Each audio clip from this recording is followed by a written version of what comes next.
안녕하세요. 사연을 부탁해입니다. 오늘의 사연을 소개하겠습니다. 어느 날 엄마와 잘 알고 지내던 김씨 아줌마가 우리 집에 놀러 왔어요. 이런저런 이야기로 서두를 길게 느리던 김씨 아줌마가 엄마 눈치를 보며 물었어요. 저기 말이야, 소영이는 아직 결혼 생각 없대? 우리 소영이? 글쎄, 아직 사귀는 사람이 없는 것 같더라고. 근데 갑자기 그걸 왜 물어? 내가 왜 물어보겠어? 척하면 척이지. 설마 우리 소영이 중매라도 서려고 그러는 거야? 엄마가 침까지 꿀꺽 삼킨 채 물었어요. 김씨 아줌마는 사람들 사이에서 중매쟁이로 꽤 유명한 사람입니다. 중매를 해주고 약간의 돈을 챙기는 듯 했는데 김씨 아줌마가 중매해준 사람들이 나름 다 잘 살고 있었어요. 그런 건 타고나는 모양으로 짝을 아주 기가 막히게 연결해주곤 했으니까요. 그랬던 김씨 아줌마가 진지한 표정으로 제 근황을 물어왔으니 엄마 또한 긴장까지 한 채 김씨 아줌마의 입만 바라보고 있었습니다. 그럼 내가 괜히 물어봤겠어. 좋은 자리가 하나 나왔거든. 그래? 어떤 자리인데? 우리 소영이가 대학도 좋은 대학 나왔고 회사도 좋은 데 다니는데 시시껄렁한 남자는 들이대지도 마. 아유, 내가 어디 그럴 사람이야. 진짜 다른 사람 소개해주기 너무 아까운 사람이라 바로 여기로 온 거 아니겠어. 도대체 뭐하는 남자인데? 집안은 괜찮고? 당연하지. 남자가 얼굴도 잘생기고 키도 아주 크다니까. 아니, 그런 거 말고 능력은 어때? 뭐니 해도 남자는 능력이 있어야 하는 거지. 그때쯤 엄마의 눈이 그 어느 때보다 반짝이고 있었는데요. 식탁에 앉아 커피를 마시고 있던 제 의견은 상관조차 하지 않고 두 분이서 대화에 집중을 하고 있었어요. 능력이야 당연히 좋지. 시아버지 자리가 무슨 사업을 한다는데 그거 물려받을 생각으로 열심히 경영 수업 배우고 있다잖아. 집이 아주 어마어마한 부자야. 결혼하면 강남에 아파트 하나 바로 해준다잖아. 뭐? 강남에 아파트를?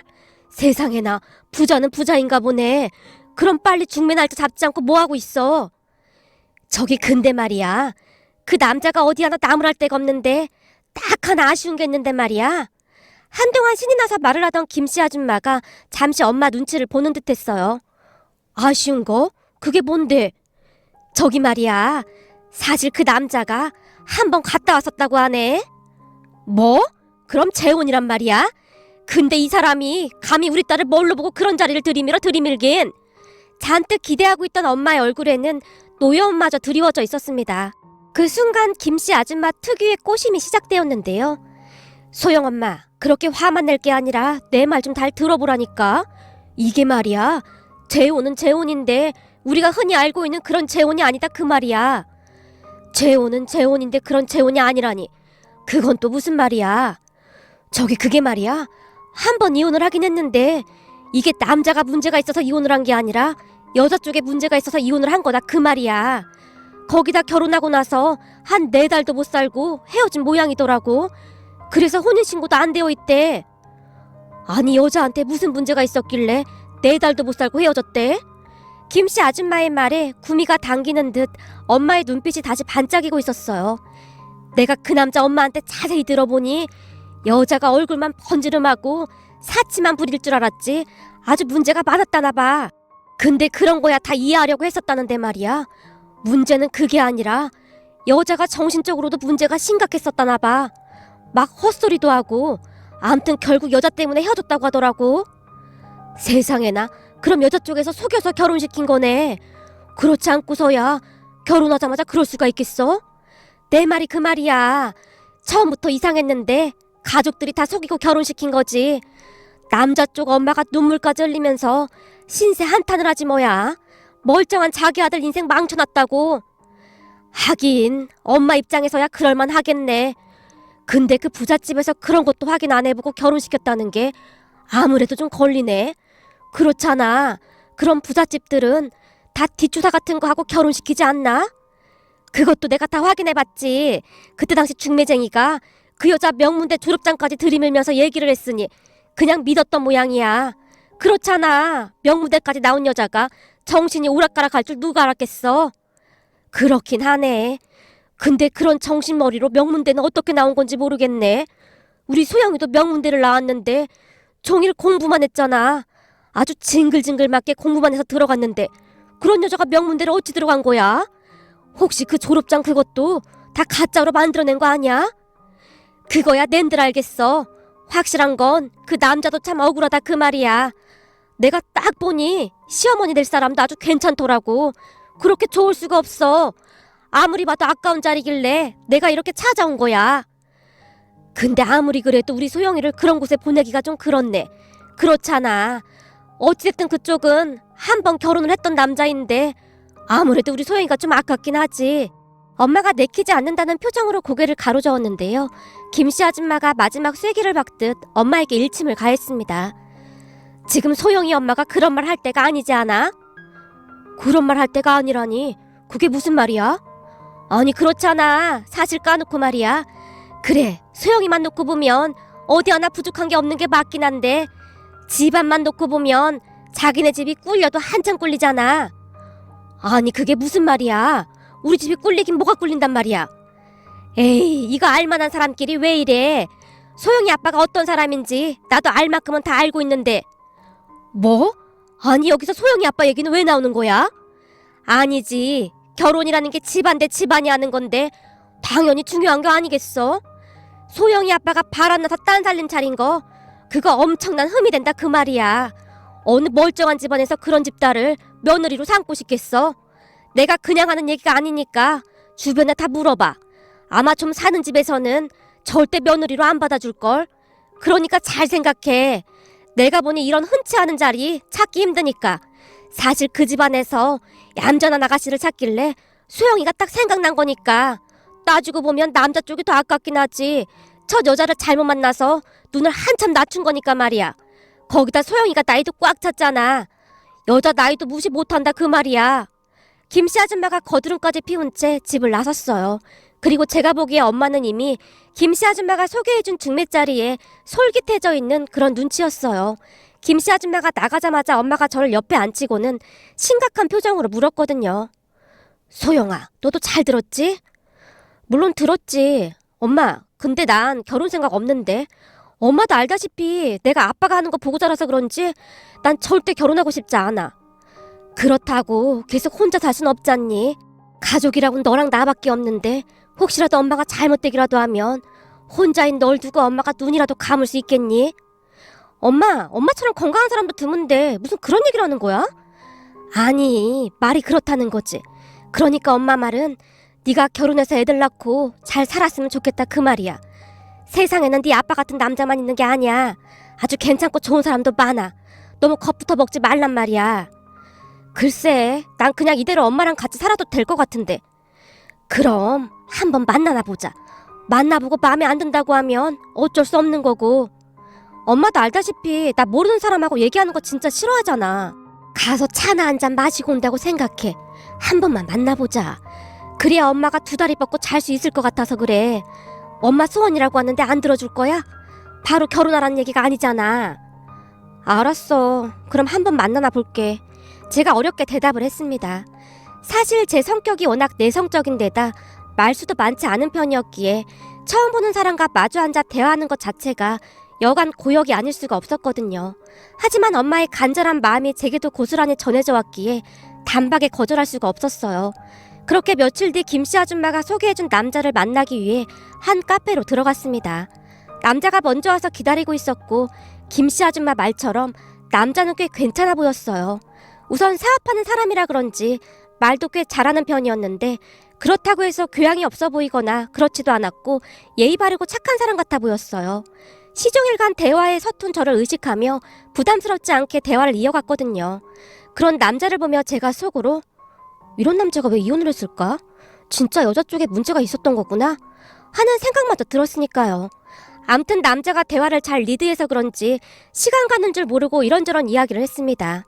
그러다가 얼핏 시계를 봤는데 그 남자와 제가 무려 3시간이 넘는 시간을 대화하고 있었더라고요. 그곳에 나가기 전까지만 해도 30분 정도만 있다 나올 생각이었기에 시계를 보던 제가 깜짝 놀라고 말았는데요. 저기 소영씨, 혹시 시간 괜찮으시다면 식사 같이 하실래요? 식사요? 아, 그럼 그럴까요?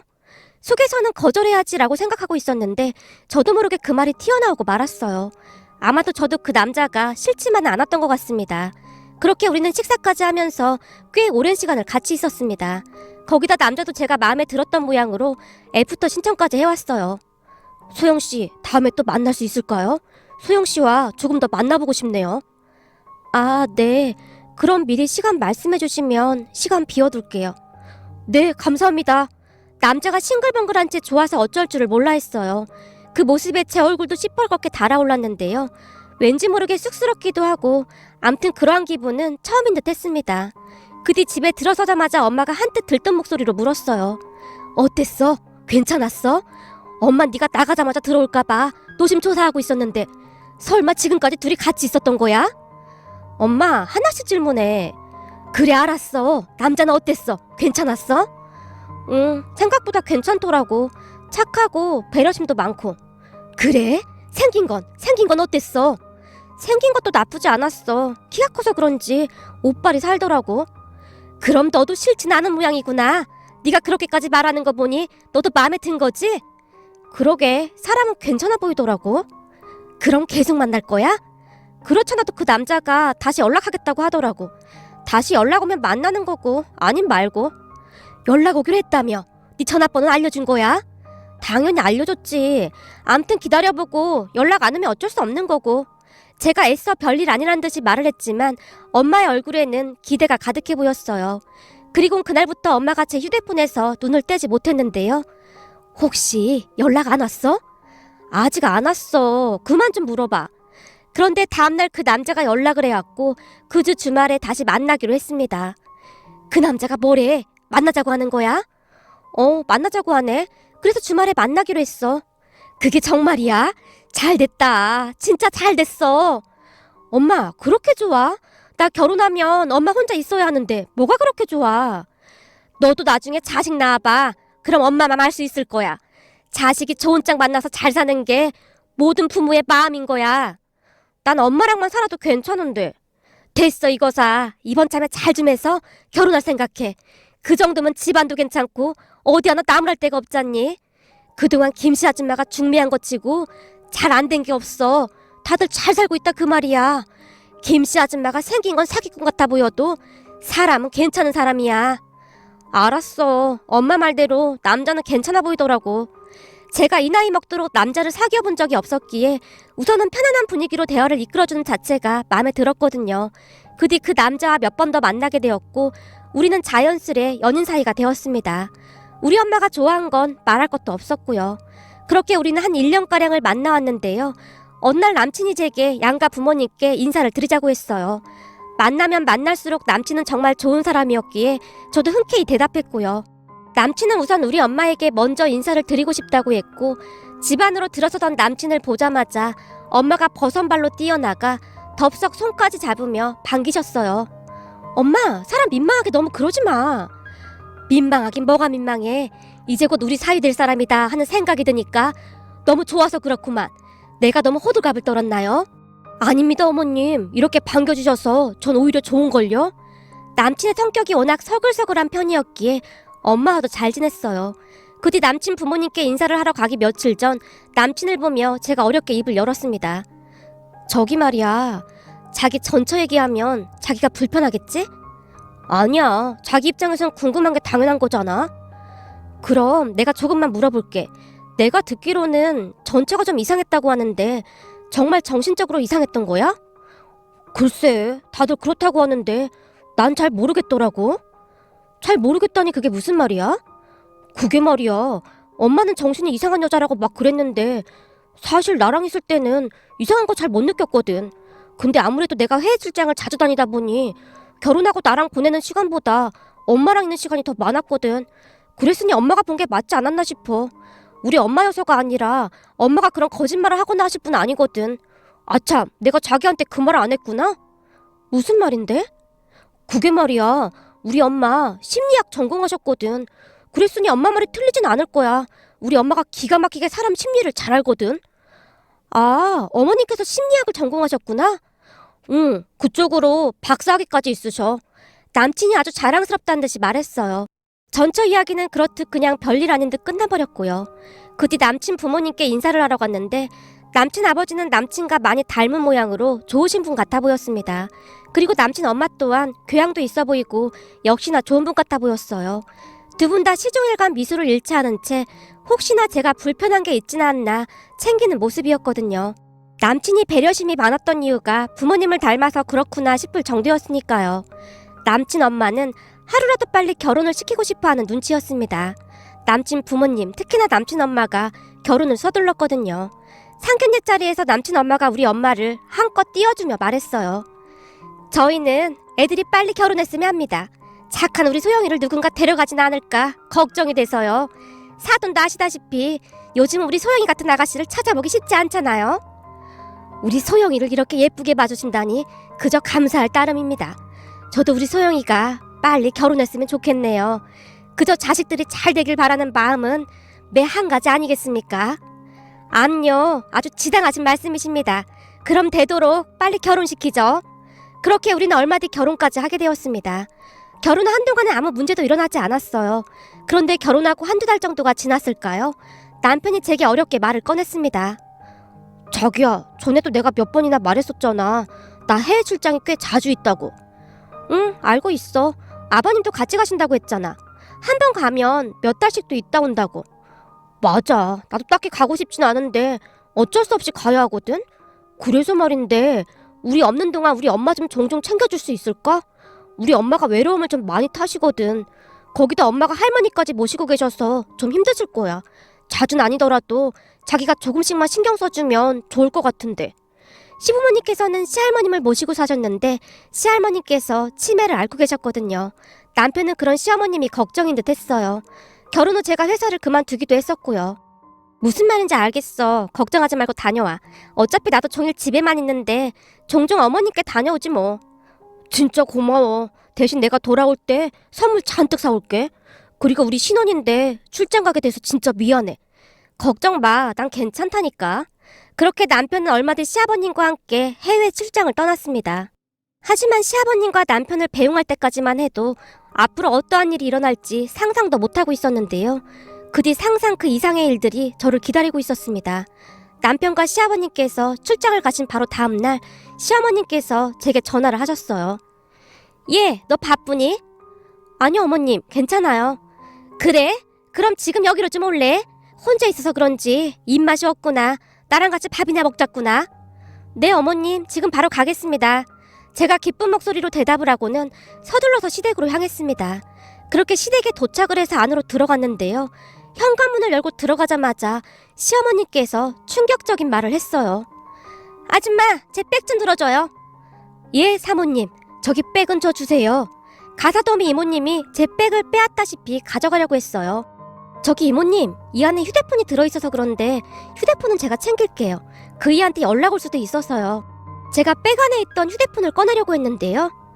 예, 우리 집안에는 규칙이 하나 있다. 네? 규칙이요? 무슨 규칙이신지 죄송합니다. 그 이한테 들은 게 없어서요. 암튼 그런 게 있어. 그 규칙이 뭐냐면 개인 휴대폰을 따로 가지고 있으면 안 된다. 휴대폰뿐만 아니라 전자제품은 아무것도 가지고 있으면 안 된다 그 말인 거지. 네? 어머님, 왜 그런 규칙이 있는 거예요? 그럼 집안에서는 휴대폰 사용이 전혀 안 되는 거예요? 혹시나 그이한테 연락 오면 그때는 어떻게 해요?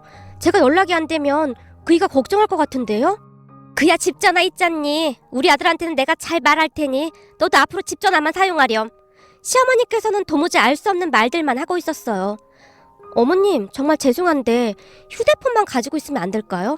그이랑 연락하는 것도 그렇고 혹시나 저희 엄마한테 연락 오면 받아야 해서요. 안 된다. 우리 집에서는 무조건 휴대폰 사용 금지야. 네가 무슨 짓을 할 줄 알고 휴대폰을 그냥 둬? 네? 그게 무슨 말씀이세요? 내가 여기저기 들어보니 요즘 젊은 애들은 그 휴대폰으로 뭐든지 다 촬영하고 녹음하고 녹화하고 아주 난리도 아니라며. 너라고 그러지 말라는 법 있니? 어머님, 제가 녹음을 하다니요.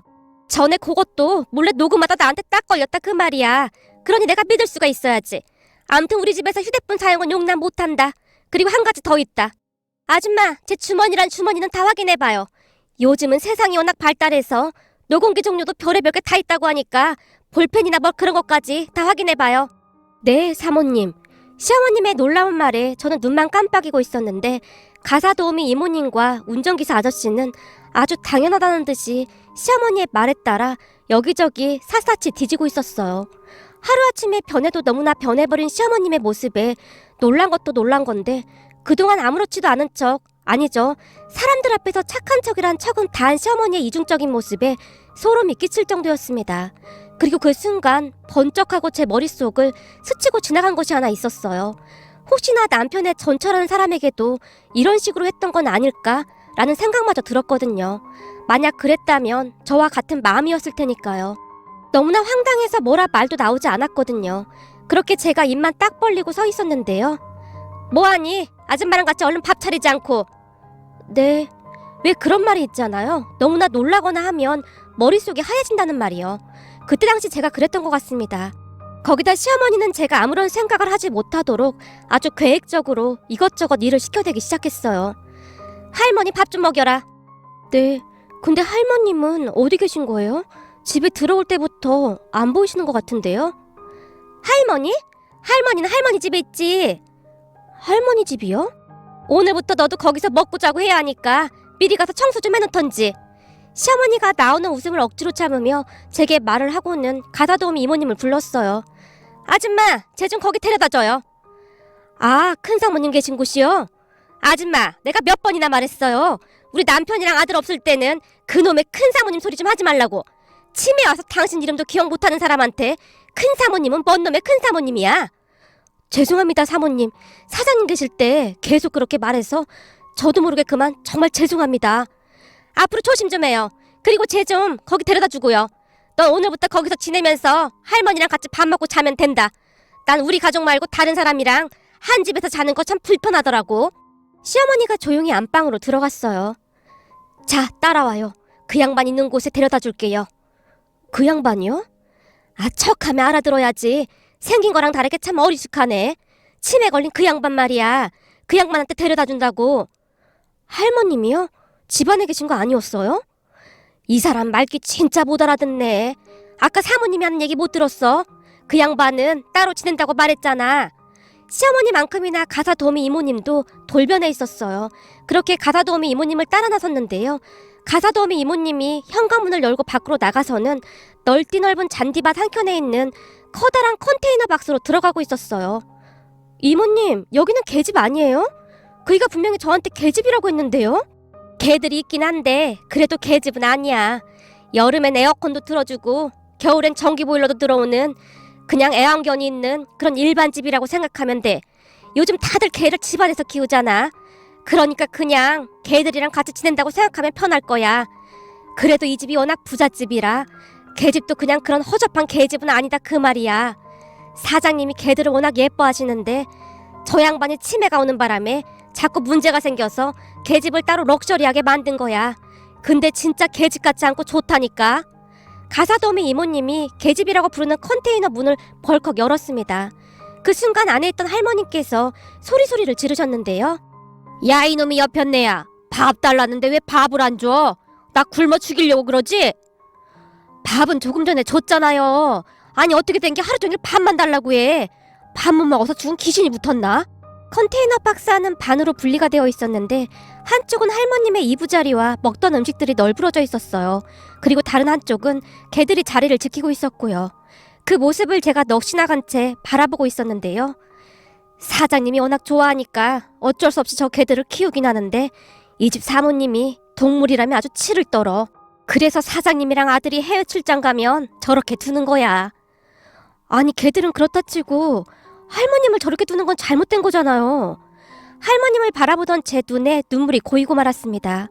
그도 그럴 수밖에 없었던 것이 제가 시댁에 처음 인사를 왔을 때 비록 치매에 걸리긴 했지만 할머니의 모습은 참 단아한 모습이었거든요.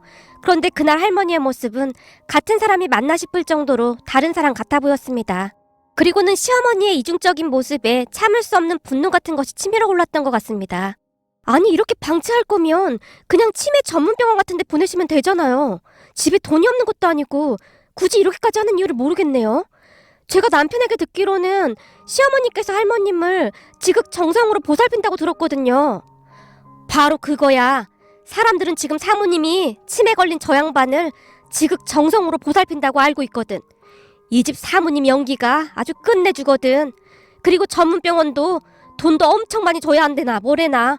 그냥 이렇게 두면 돈도 안 들어가는데 그런 데를 뭐하러 보내냐면서 이 집 사모님이 안 보내는 거야. 거기다 다른 사람들은 이 집 사모님이 효부인 줄 알고 있으니까 이런 걸 두고 꼭 먹고 알 먹는다고 해야 하는 건가? 암튼 그런 사연이 있으니까 이 부잣집에 붙어 있으려면 그냥 깊게 생각을 하덜 말어. 그러면 그쪽 머리만 아프니까. 그리고 명심해. 이 집 전 며느리가 시어머니 정체를 다 까발린다고 설레발치다가 정신병자 취급받고 쫓겨났다는 거. 그니까 그쪽도 괜히 설레발치거나 할 생각 하지 말라 그 말이야. 가사 도우미 이모님이 협박하듯 저를 바라봤어요. 그 뒤 저는 할머님과 함께 계집이라 불리던 그 컨테이너 박스에서 같이 생활했습니다. 시어머니는 저와 할머님을 상관조차 하지 않았는데요. 시어머니가 정말 무서웠던 것이 제가 밖으로 나가지 못하도록 철저하게 감시까지 했습니다. 그러니까 저는 그곳에서 시할머님을 책임져야 하는 그런 사람이었어요. 시아버님과 남편이 돌아오려면 한참 멀었었기에 어찌할 방도가 없었습니다. 그리고 설령 그곳을 탈출할 방법이 있더라도 시할머님만 두고 나올 수가 없었습니다. 너무나 안타까워서 눈물이 나올 정도였으니까요. 제가 밖에 나가서 말을 한다고 한들 아무런 증거가 없었기에 제 말을 믿어줄 사람도 없었고요. 그렇게 하루하루 시간이 지나갔고 저는 시할머님 식사를 챙겨드리며 할머님을 극진히 보살폈어요. 덕분에 저와 함께 있는 동안에는 다시 예전의 시할머님의 모습으로 돌아왔습니다. 아가씨는 누구야? 얼굴이 참 곱다. 할머니께서 제 손을 붙들고 말씀하시다가도 어느 순간에는 언니, 나 배고파. 밥 좀 줘. 빨리 밥 좀 줘. 라며 난동을 피우셨어요. 그러다가 어느 날은 제가 잠시 한눈을 판 사이에 할머니께서 개밥을 주워 드셨어요. 그 모습을 보며 제가 기겁을 했는데요. 마침 시어머니와 마주칠 기회가 있었기에 제가 큰맘 먹고 시어머니에게 말했어요. 어머님, 할머니께서 자꾸 개밥을 주워 드세요. 혹시나 간식거리 같은 것 좀 더 주시면 안 될까요? 치매에 걸리시면 아이가 된다고 하는데 과자 같은 걸 자꾸 찾으셔서요. 예, 너 우리 집이 부자인 건 알고 있는 거지? 네. 그런 말이다. 그 개밥이 얼마짜린 줄 알고나 있니? 네? 그게 무슨 말씀이세요? 그러니까 내 말은 그 개밥이 진짜 비싼 거다 그 말이야. 한마디로 말해서 그냥 사람이 먹어도 아무 상관도 없다는 말이지. 왜 옛날에 원효대사에 해골바가지 물 얘기도 있잖니? 동굴에서 마실 땐 아주 맛나게 마셨는데 나중에 보니 해골바가지 안에 있던 물이 썩어 있었다는 그 얘기 말이야. 그 말이 무슨 뜻인지 배울 만큼 배운 너도 잘 알고 있잖니? 모든 건 사람 마음먹기에 따라 다르다 그 말인 거야. 그니까 그 개밥을 그냥 맛있는 음식이다 생각하고 먹으면 뭐가 문제될 게 있느냐 그 말이다. 그리고 방금 전에도 말했듯이 우리 집 개밥은 최고급 수입품만 쓰거든. 그니까 넌 괜한 오지랖 부리지 말고 그냥 냅둬. 그냥 못 본 척하면 그만 아니냐? 심리학 박사 학위가 있다는 시어머니는 실로 대단한 사람이었습니다. 저처럼 어리숙한 사람이 대적할 만한 그런 사람이 아니었어요. 한마디로 사람의 마음을 그대로 꿰뚫어보고 있었다고 해야 할까요? 그런 식으로 가사도우미 이모님과 운전기사 아저씨를 마음대로 휘둘렀던 것이고요. 가사도우미 이모님과 운전기사님은 부부 사이였거든요. 아마도 그랬기에 본인 뜻대로 조종하기가 더 쉬웠던 게 아니었나 싶네요. 그리고 제 성격 또한 어쩌지 못할 성격인 걸 미리 파악했던 것 같습니다.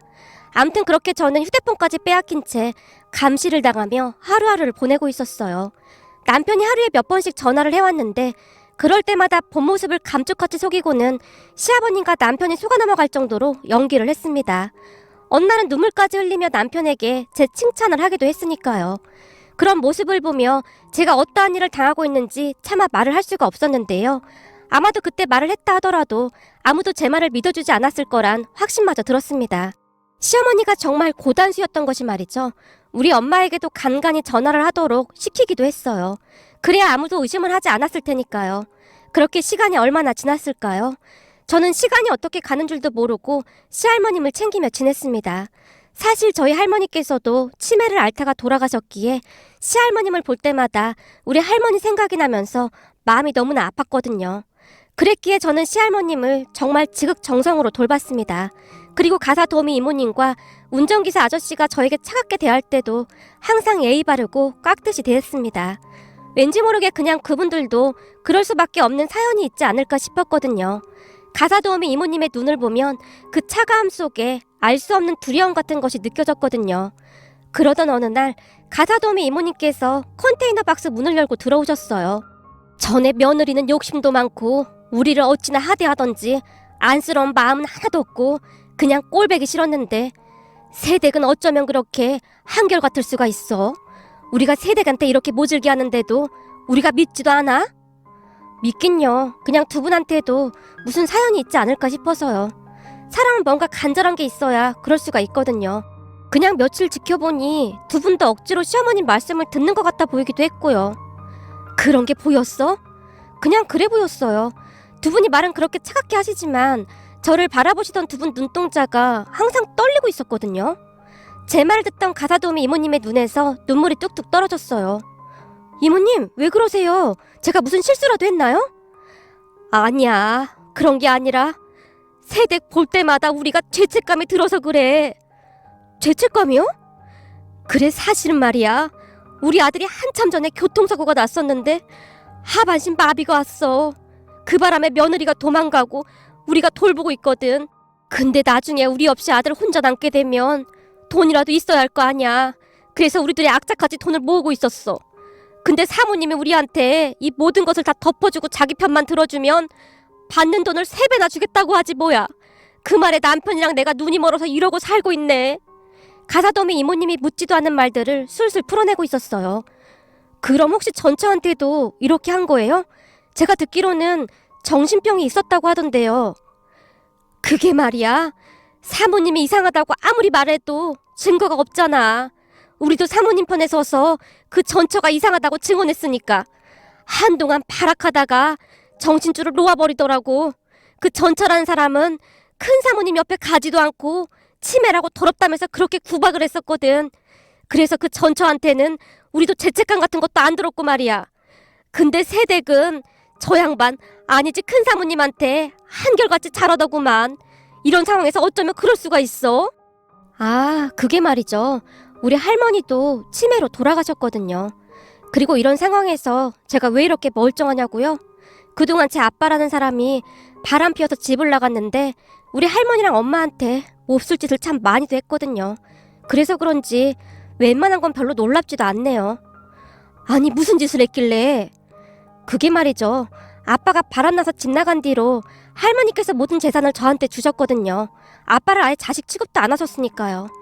그것 때문에 아빠가 찾아와서 얼마나 많은 행패를 부렸는지 말도 못해요. 아빠를 경찰에 수십 번은 넘게 신고를 한 것 같네요. 하지만 저도 이를 갈고 있었기에 절대 아빠한테 한 푼도 주고 싶지 않았거든요. 그러다가 할머니께 치매가 왔는데 아빠라는 사람이 딱 한마디를 하더라고요. 그렇게 살더니 꼴 좋다. 벌 받았네. 아이고, 그럼 망나니가 어딨어 그래? 그니깐요. 그 뒤 엄마와 제가 할머니 돌아가실 때까지 모셨어요. 엄마가 할머니 불쌍하다고 도저히 요양병원으로 못 모시겠다고 했거든요. 새댁 어머님이야말로 효부가 따로 없구만. 그러게요. 우리 엄마가 마음이 약하신 분이라 할머니한테 많이 의지를 하셨거든요. 근데 결국 할머니가 돌아가셨어요. 그래서 아들 하나 있는데 연락은 해야 하지 않나 싶어서 엄마가 아빠한테 연락을 했다는데 장례식장에 코빼기도 안 비추더라고요. 세상에 그런 사람도 있어요. 제가 그걸 다 겪었고요. 그래서 큰 사모님한테 그리도 잘 아는구만.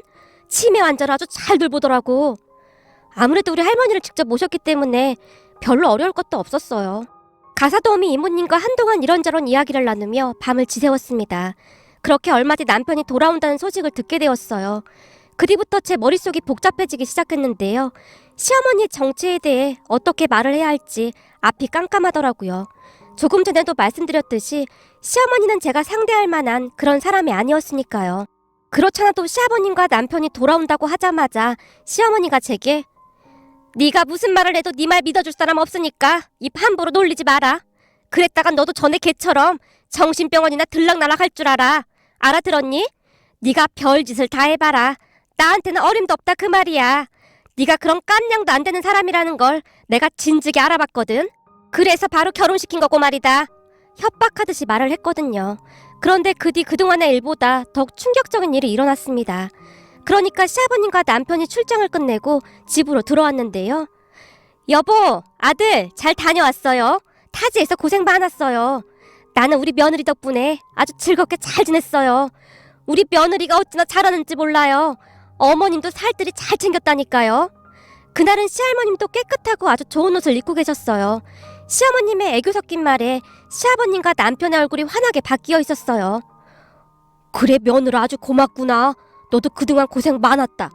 시댁에서 지내는 게 여간 불편한 게 아니었을 텐데 내가 네 시어머니한테 들어보니 내내 여기서 지냈다며?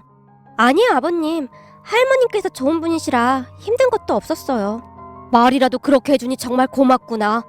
아들인 내가 더 많이 챙겨야 하는데 괜히 네 시어머니랑 네가 고생이 많구나. 여보, 난 며느리 덕분에 진짜 편하게 있었어요. 그러니까 우리 며느리한테 용돈이나 많이 줘요. 시어머니의 가식적인 목소리가 집안을 가득 메웠어요. 그런데 시어머니의 목소리가 채 가시기도 전에 가사도우미 이모님과 운전기사 아저씨가 시아버님 앞에 갑자기 무릎을 꿇었습니다. 사장님, 정말 죄송합니다. 죽을 죄를 졌습니다. 아니, 갑자기 그게 무슨 말씀이세요? 시아버님께서 놀란 채로 두 분을 바라보고 있었는데요. 그 순간 시어머니가 화들짝 놀라서 그 두 분을 일으켜 세우려고 했어요. 아니, 두 분 지금 뭐 하는 겁니까? 얼른 일어나세요. 그리고 오늘은 그만 돌아가세요. 사모님, 저희 정말 더 이상 못하겠습니다. 이건 사람이 할 짓이 아닙니다. 저희 이러다 천벌받겠어요.